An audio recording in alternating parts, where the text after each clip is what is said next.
Na kami bago kami mag-vlog, guys. Sabi, napakabait ni Kuya David Vlogs. Bro. Tapos sa amin ng biglaan. Siyempre. Biglaan pa yan.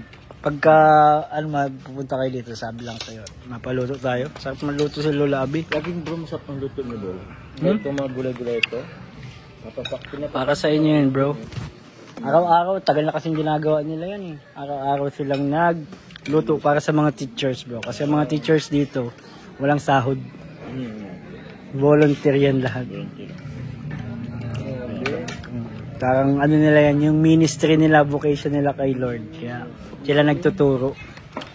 Kaya mga bayani, mga teachers, simula pa sa akin, bro. Simula pa, elementary pa ako, hanggang ngayon, nag-teacher na ako. Pero ano din talaga sila? Teacher? Oo, let passer sila yung, pero karamihan sa, yung mga bago. Mga ano pa lang, nag-a-apply pa lang, nag-anong experience. Pero karamihan dyan, nag-passer din. May mga retired, din kami, principal, na nagtuturo. Dahil love nila yung school at love nila yung mga bata. Yun ang nila kay Lord, balik. So, kaya, araw-araw bro, wala silang sahod, kaya pakain sila ng school. Araw-araw yan. Pati breakfast. Kung meron nga dito mga natutulog yung malalayo. Pamasahe dyan. Pamasahe. Yun lang ang naibibigay. Allowance. Pang food. Dito, sagot sila lagi ng food. Breakfast hanggang sa ano. Hindi kami bro nagturo, pero meron kami Oo, okay lang yan. Pinaprepare ko talaga yan. Mga student is rin, libre din. Yung karamihan bro, halos 50% lahat ay scholar. May mga percentage lang ng may 75%, may 50%, may full. So, kasi yung yun, parang naman na dito sa mga renovation. Dito pa rin. Actually, hindi namin din alam kung paano nagkakasya yung budget. Siguro si Lord na lang ang Lord ang gumagawa lang paraan. Kasi, sobrang ganda dito bro. Yung ambience niya, yun yung namin talaga. Mag-aaral ka talaga na mabuti. Family dito family. Focus ka, natututukan sila. Parang na lang siya, parang tutorial na lang bro. Really yung mga bata, nakakapilis na Pwede mo coach, dito yung baby mo kung sakali. Yung baby ni coach na pag sakaling gusto niya. Kasi hindi man sa itong mga bata dito, quality education na kukuha nila dito.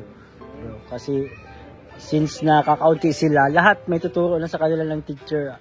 Actually, minsan kinukulang na yung libro, outsourcing na kami ng mga kasi nga mabibilis magturo yung kasi kakunti lang sila. Hindi sila natututukan sila. Hindi lang academic based, pero ang pinaka namin dito yung attitude kasi Bible based kami dito. Ayun yung dadalhin niya. Ayun yung mas magagamit din. Yes. Character, yung kay God. So din bro, since you accept Christians din.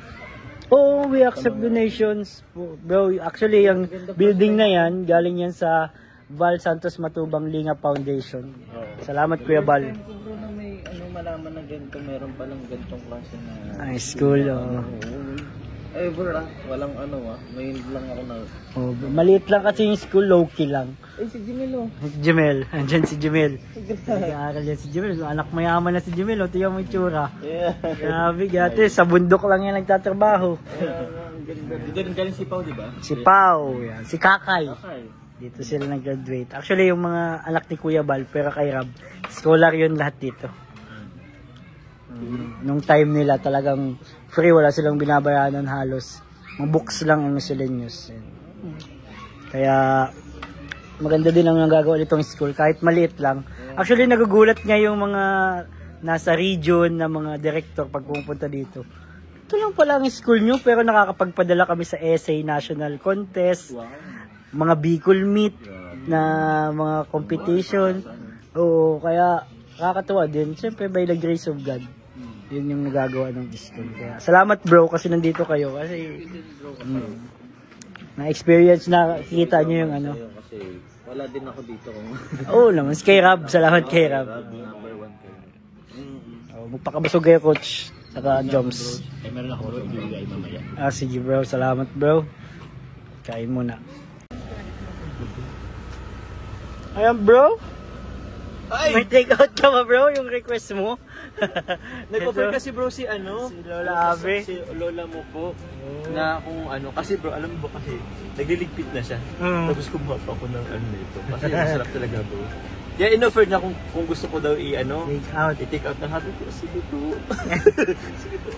Bro, thank you din sa binigay mo sa sa bro. Thank you din bro sa sa ito. Sa wala yan, maliit na bagay lang yan. Alam mo bro, dahil ako kasi kulang pala yung ibigay po. Pero sobrang ano na sila. Yung malaking bagay na yun bro sa amin bro. Sobrang thankful sila bro. Kitang-kita sa mukha nila yung nakangiti. Ano ba bro yung ano nila? Yun na lang yung printer nila dito? Isa pala or parang dati? Yung dati kasi parang nagloloko na, parang retire na. Yung binigay mo kasi quality na bro. Ang daming may scanner na din. Scanner! Ayun talaga ang mas need eh. Pang-scan na. Alam mo yan ni Coach kasi si asawa ni Coach, Teacher din. So baka daw bigyan mo din ng printer si Madam. Meron silang i-issue. Meron. Pero salamat Coach, salamat Job sa pagdalaw. Thank you bro. Sa pag-ano ng printer. Oh yeah. Sana magustuhan mo yung Sobra bro, mo. sobra. Papapakin ko lang talaga yun. Healthy naman yan bro. Thank you. Thank you bro.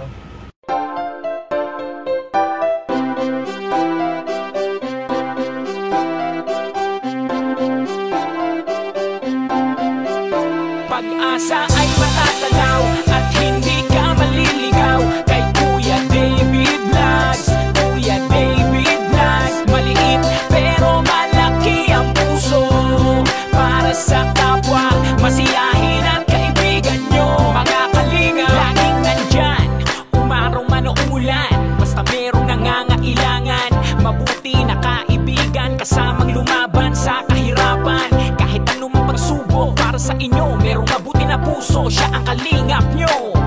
Handa gawin ang lahat para sa kapuspalan at sa pagtulong di magsasawa, masiyahin at matulungin. Talentado, mabuti ang puso, maaasahan kahit saan walang iwanan. Kaya mag-subscribe ka na, manood sa mga video niya, saan man ay kasama niyo siya. Kaya kay Kuya David Vlog, pag-asa ay matatanaw at hindi ka maliligaw kay Kuya David Vlogs. Kuya David Vlogs, maliit pero malaki ang puso para sa kapwa, masiyahin at kaibigan nyo. Mga kalinga, pag-asa ay matatanaw at hindi ka maliligaw kay Kuya David Vlogs. Kuya David Vlogs, maliit pero malaki ang puso para sa kapwa, masiyahin at kaibigan nyo. Mga kalingap, masayahin at magaling makisama, mabuting kaibigan kahit may pagkakwela. Palagi nandiyan kapag kinakailangan, mabuti ang puso, palagi siyang maaasahan. Talentado at mapagmahal sa tao, mga pangako niya hindi ito magbabago. Kahit anong mangyari, lagi lang siyang matatag. Cute, mabait, kaibigan din ni Kuya